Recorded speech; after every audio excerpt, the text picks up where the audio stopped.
ప్రియమైన వాళ్ళారా, ప్రభువైన యేసుక్రీస్తు నామములో అందరికీ వందనాలు.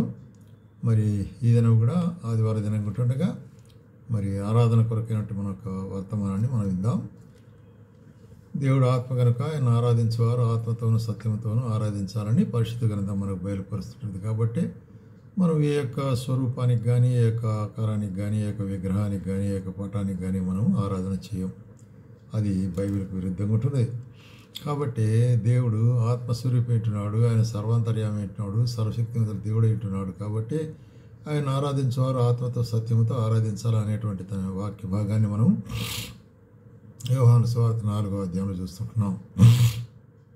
కాబట్టి ఆయన స్థితిపరచుట, ఆయన ఘనపరచుట ఎంతో మరి గొప్పది, అది ఖ్యాతి అనేటువంటి విషయం కూడా మరి కీర్తనలు రాస్తుంటున్నాడు. ఈ సందర్భంలో ఆరాధన కొరకై ఒక రెండు వాక్య భాగాలు మనం చదువుకుందాము. 117వ కీర్తన అంటే అన్ని అధ్యాయాల కంటే చిన్న అధ్యాయం ఇది. 2 వచనాలు ఉంటాయి. యెహోవా కృప మన ఎడల హెచ్చుగా ఉన్నది, ఆయన విశ్వాసత నిరంతరం నిలుచును. కాబట్టి సమస్త నిజనులారా ఆయన స్తుతించుడి, సర్వజనులారా ఆయన్ను కొనియాడుడి, యెహోవాను స్తుతించుడి. ఇక్కడ కీర్తనకర్త ఏమంటున్నాడంటే యెహోవా కృప మన ఎడల హెచ్చుగా ఉన్నది, ఆయన కృప మన ఎడల హెచ్చుగా ఉంటున్నది అంటున్నాడు. అంటే బహు గొప్పది అనేటువంటి కార్యం చెప్పచ్చు.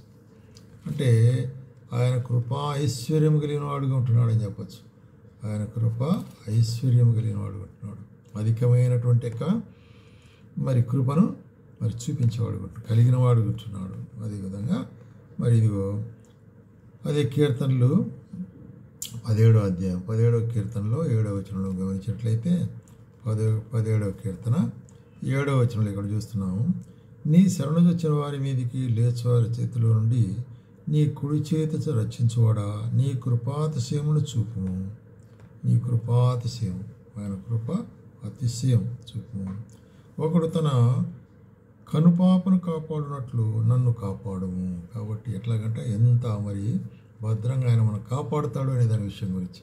కాబట్టి ఆయన మనం స్తుతించవలసిన అనుకుంటున్నాం. ఆయన కృపచేత కనుపాపను కాపాడినట్లు ఆయన మనం కాపాడేవాడుకుంటున్నాడు. కాబట్టి ఆయన స్తుతించాలా అనేటువంటి కార్యం. అట్లాగే 26వ అధ్యాయంలో మనం గమనించినట్లయితే నీ కృప నా కనుల ఎదుట ఉంచుకుని నాను, నీ సత్యమును అనుసరించి నేను నడుచుకుని చుట్టున్నాను అంటున్నాడు. కాబట్టి యెహోవా నేను యథార్థుడునే ప్రవర్తిస్తుంటున్నాను అంటున్నాడు. కాబట్టి యథార్థమైన ప్రవర్తన మన దగ్గర ఆయన ఎదురు చూసేవాడు ఉంటున్నాడు. ఆయన కృప నా కనుల ఎదుట అంటే నీ కృపను నేను ఎల్లప్పుడూ చూస్తూ ముందుకు వెళ్ళేవానిగా ఉంటున్నాను. కాబట్టి ఆయన కృపను బట్టి ఆయన మనం ఇక్కడ స్తుతించవలసి వారుకుంటున్నాం. అట్లాగే మనం చూసినట్లయితే 63వ కీర్తనలో కూడా ఏమంటాడు, ఆయన కృప ఎంత మరి ఉన్నతమైంది అనేటువంటి కార్యం మనం చూసినట్లయితే చూడండి 3వ వచనం 63వ కీర్తన 3వ వచనం. దేవా నీ కృప జీవము కంటే ఉత్తమమైనది, నా పెదవులు నిన్ను స్తుతించును. కాబట్టి పెదవులు నిన్ను స్తుతించును. ఇట్లాగా దేవా నా దేవుడవు నీవే, వేకువన నిన్ను వెదకదును. కాబట్టి వేకువనే మనం ప్రభుని వెతకవలసి అనుకుంటున్నాం. ప్రత్యేకంగా ఈ ఆరాధనలో ఆయన ప్రాతకాలమునే ఆయన మరి లేచి ఆయన యొక్క నామమును మనం స్తుతించవలసి అనుకుంటున్నాం. ఆయన నామమును మనము ఘనపరచవలసి అనుకుంటున్నాం. ఎందుకంటే ఆయన కృప నిత్యము నిలిచేదిగా ఉంటుంది. అది కృప జీవము కంటే ఉత్తమం అంటాడు. ఉత్తమమైనటువంటి శ్రేష్టమైనటువంటి. కాబట్టి నా పెదవులు నిన్ను స్తుతించునంటాడు. కాబట్టి ప్రియమైన వాళ్ళారా, ఆయన మనం స్తుతించవలసి అనుకుంటున్నాం. పెదవులు స్తుతించటం అంటే హృదయములో మరి నుండి వచ్చేటువంటి యొక్క ఆరాధన జిహ్వాఫలముగా మనం ఆయనకు అర్పించాలని హెబ్రీయులకు రాసిన పత్రికలో మనం చూస్తాం.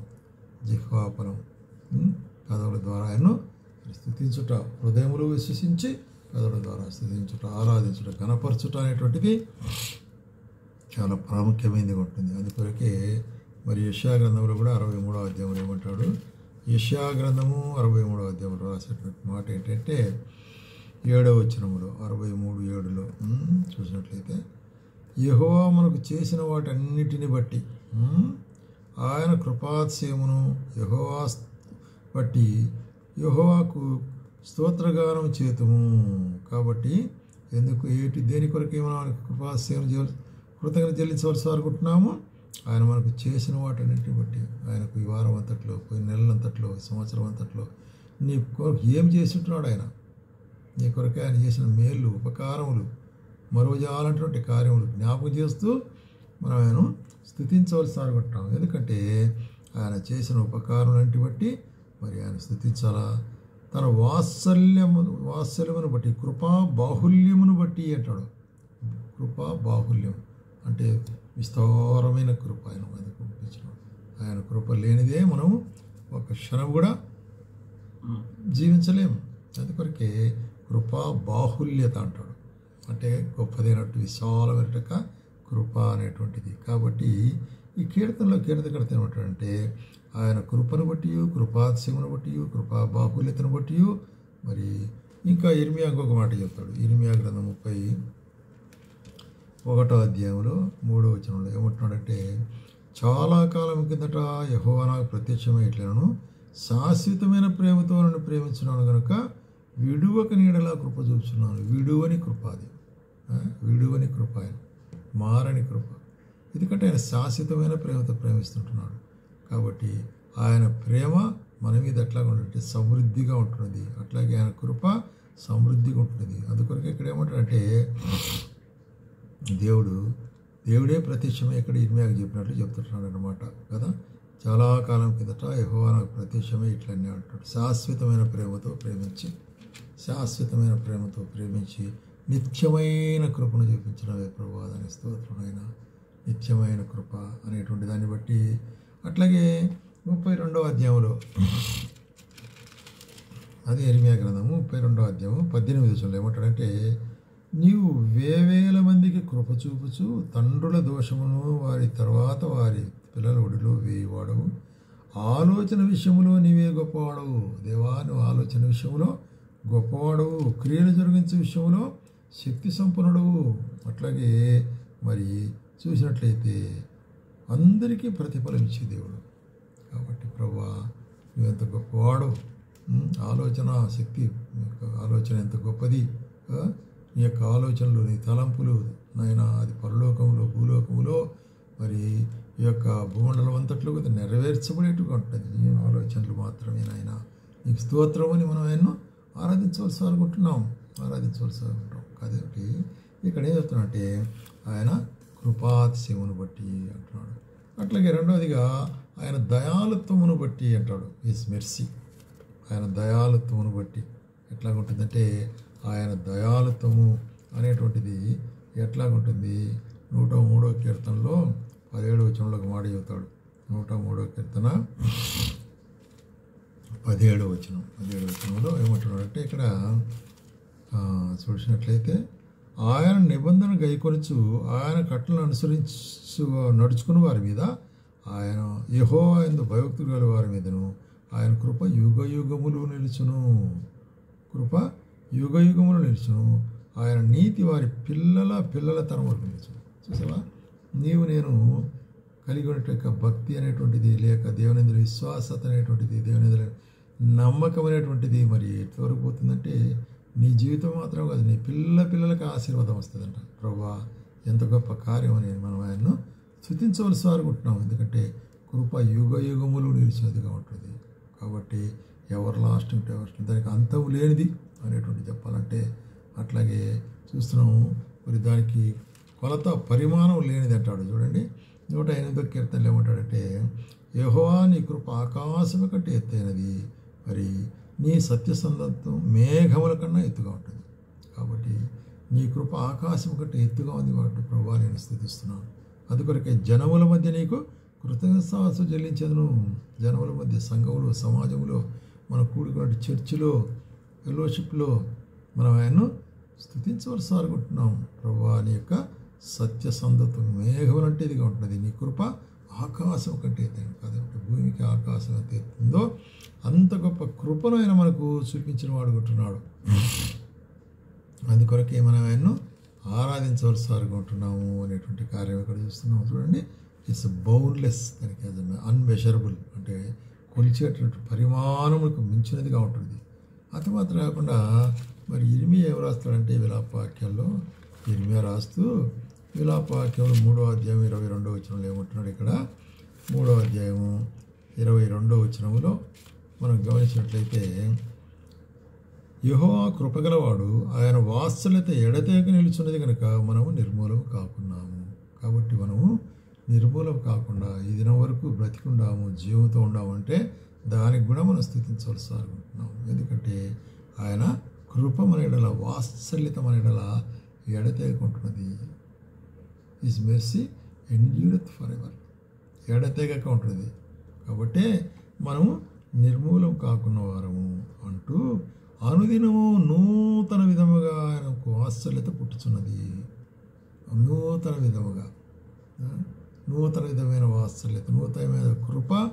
కాబట్టి నీవు ఎంతైనా నమ్మదగిన వాడు అట. కాబట్టి నమ్మదగిన దేవుడు, ఆయన కృపలో నమ్మదగిన దేవుడు, ఆయన విశ్వాసంలో నమ్మదగిన దేవుడు, ఆయన సత్యముందు నమ్మదగిన దేవుడు, ఆయన సర్వ చూసినట్టు ఉపకారంలో నమ్మదగిన దేవుడు. ఆయన మనిషిని ఆయన వెంబడించి వారిని పిలుచుకొని, నిన్ను నన్ను పిలుచుకొని తన విడగా చేసుకొని మనను విడువక ఎడబాయ కాపాడే దేవుడు ఉంటున్నాడు. అందుకొరకు ఆయన మనం స్థుతించవలసి అనుకుంటున్నాం, ఆరాధించవలసి అనుకుంటున్నాం. కాబట్టి ఆయన కృప కొరకే ఆయన ఆరాధిస్తుంటున్నాం. అట్లాగే ఆయన సత్యమును బట్టి, ఆయన సత్యసంధత్వమును బట్టి నేను నిన్ను ఆరాధించదంటున్నాడు. చూడండి, ద్వితీయోపదేశకాండంలో ఒక మాట మనం చూస్తాం. 32వ అధ్యాయము 4వ వచనంలో ఏమంటున్నాడు? ఆయన ఆశ్రయదుర్గముగా ఉన్నాడు, ఆయన కార్యము సంపూర్ణము, ఆయన చర్యలన్నీ న్యాయములు, ఆయన నిర్దోషి నమ్ముకొనదగినడు వాడు. ఫెయిత్ఫుల్ గాడ్ కదా. ఆయన నీతిపరుడు, యథార్థవంతుడు. కాబట్టి అన్ని కార్యములు ఇక్కడ చెప్తున్నాడు. ఆశ్రయదుర్గం అది నమ్ముకున్న వారికి ప్రొటెక్షన్. అట్లాగే ఆయన కార్యములన్నీ కూడా సంపూర్ణంగా చేసేవాడు ఉంటున్నాడు. అంత మాత్రం కాకుండా ఆయన చేసే కార్యములు న్యాయమైనవి. ఈ లోకంలో ఉండేటువంటి కార్యాలు అన్ని అన్యాయమైనటువంటి కార్యాలు, అయితే ఆయన కార్యాలు న్యాయమైనవిగా ఉంటుంది. ఆయన చర్యలన్నీ కూడా న్యాయములు, నిర్దోషిగా ఉంటున్నాడు. నీతిపరుడు, యథార్థమైన దేవుడు. అటువంటి దేవుని మనం ఆరాధించవలసి అనుకుంటున్నాము అనేటువంటి కార్యం. అందుకొరకే కీర్తనకర్త కూడా ఏమంటాడంటే, ఆయనకు సత్యసంధత్వమును బట్టి 33వ కీర్తనలో మనం చూస్తుంటున్నాము 3-4 వచనాలు. 33వ కీర్తనలో 3-4 వచనాలు ఏమంటాడు? ఆయన గురించి నూతన కీర్తన పాడుడి, ఉత్సాహధ్వనితో ఇంపుగా వాయించుడి. యెహోవా వాక్యము యథార్థమైనది, ఆయన చేయనిదంతయు నమ్మకమైనది. కాబట్టి ప్రేమైన సహోదరి, ఆయన వాక్యము నమ్మకమైనది, ఆయన నమ్మదగిన వాడుకుంటున్నాడు. కాబట్టి ఏం చేయాలంటాడు? నూతన కీర్తన. ఏంటి నూతన కీర్తన? ప్రభువా, నన్ను రక్షించి ఉంటున్నావే, నా యొక్క చూసినట్లయితే అన్ని కార్యముల్లో మీకు ఆలోచన ఎంతో గొప్పదిగా ఉంటున్నది. నీ వాక్యం నాకు ఇచ్చిన యథార్థమైన వాక్యం ఇచ్చినవే, దాన్ని బట్టి స్తోత్రాలు. ఎందుకంటే ఆయన వాక్యం మనకు వెలుగును, దీపమైంటున్నది. ఆ వాక్యం మనల్ని వెలిగించేదిగా ఉంటుంది. ఆ వాక్యం ద్వారా ఎంతకాలమైన ఈ లోకంలో మనం జీవపు జ్యోతుల వల్ల నడిచే వాళ్ళనుకుంటున్నాం. ప్రభు దాన్ని బట్టి స్తోత్రాలు. అనేకులు ఈ కార్యం లేక ఇంకా అంధకారంలో, చీకట్లో, పాపంలో, అతిక్రమంలో ఉంటున్నారు. అయితే యేసుక్రీస్తు నీవు నేను ఆయన స్థుతించవలసిన విధానం ఎట్లాంటిదంటే, ప్రభు చీకట్లో ఉంటే ఆశ్చర్యకరమైన వెలుగులోనికి నడిపించండి నీ యొక్క వాక్యము. ఆయన వాక్యం అది జీవం కంటే ఉత్తమము అనేటువంటి కార్యం కూడా చూస్తున్నాం. కాబట్టి ప్రేమైన వాళ్ళారా, ఆయన మనం స్థుతించవలసి అనుకుంటున్నాము. అట్లాగే 146వ కీర్తనలో ఏమంటాడు ఇక్కడ మనం గమనించినట్లయితే చూడండి, 146 5వ వచనం నుంచి, ఎవనికి యాకోబు దేవుడు సహాయుడుగును, ఎవడు తన దేవుడైన యెహోవా మీద ఆశ పెట్టుకున్న వాడు ధన్యుడు. కాబట్టి ఆయన మీద నమ్మకము, ఆయన మీద ఆశ పెట్టుకున్నవారు ధన్యులు.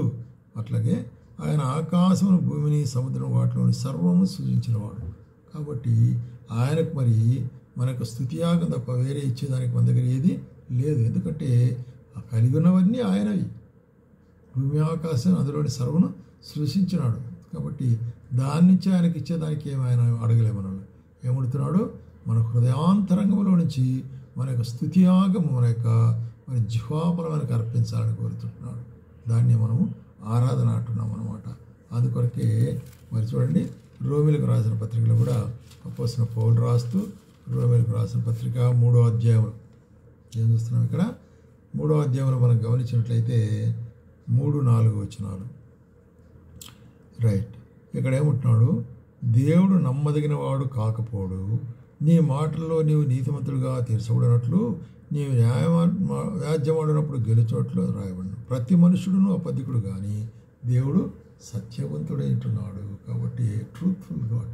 అబద్ధికులం మనం అనేక సార్లు అబద్ధం చెప్తాం, అనేక సార్లు తృణీకరించి చెప్తాం, అవసరం కొద్దీ చెప్తాం అనేక సార్లు. అయితే దేవుడు అది ఎటువంటి సందర్భమైనప్పుడు కూడా సత్యవంతుడైన దేవుడు, సత్యవంతుడైన దేవుడు ఆయన నిత్యుడు, సత్యవంతుడైన దేవుడు అంటాం. అటువంటి దేవుడిని మనం ఆరాధించవలసి అనుకుంటున్నాం. అందుకొరకే కీర్తనకర్త ఏమంటున్నాడు, 117వ కీర్తనలో మనం చూసినట్లే ఆయన స్థుతించాలి, ఆయన ఆరాధించాలనే విషయాన్ని మనకు బయలుపరుస్తున్నాడు. కాబట్టి ఈ దినం కూడా మరి ఆయన వాక్య భాగం ద్వారా మనం హెచ్చరించబడే కార్యం ఏంటంటే ఈ యొక్క ఆరాధన దినములో ఆయన ఆరాధించాలి కదా. యెహోవా కృప మన ఎడల హెచ్చుగా ఉన్నది. ప్రభువాని యొక్క ఉన్నతమైనటువంటి కృప, అత్యధికమైన కృపను బట్టి స్తోత్రాలు. నీ విశ్వాసం నిరంతరం ఉంటున్నది, దాన్ని బట్టి స్తోత్రాలు.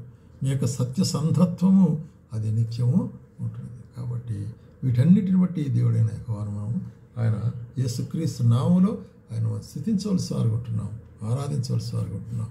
కాబట్టి ఆ విధంగా మరి ఈ దినము మరి ఎవరైనా మీరు ఎక్కడున్నప్పటికీ కూడాను వాక్య భాగం చూడ మీరు దయచేసి గమనించి ఆ వాక్య భాగాన్ని అంగీకరించి ఆయన సన్నిధానములో, సంఘములో, చర్చిలో, ఫెలోషిప్లో ఎక్కడున్నప్పటికీ కూడా అక్కడ నోరు తెరిచి కృతజ్ఞతాస్తుతులు స్తోత్రములు ఆయనకు చెల్లించుట ఎంతో ఆశీర్వాదకరం. ఆయనకు మహిమ, మనకు ఆశీర్వాదం. ఆ విధంగా చేయుటకు ప్రభు మనకు సహాయం చేయనుగాక.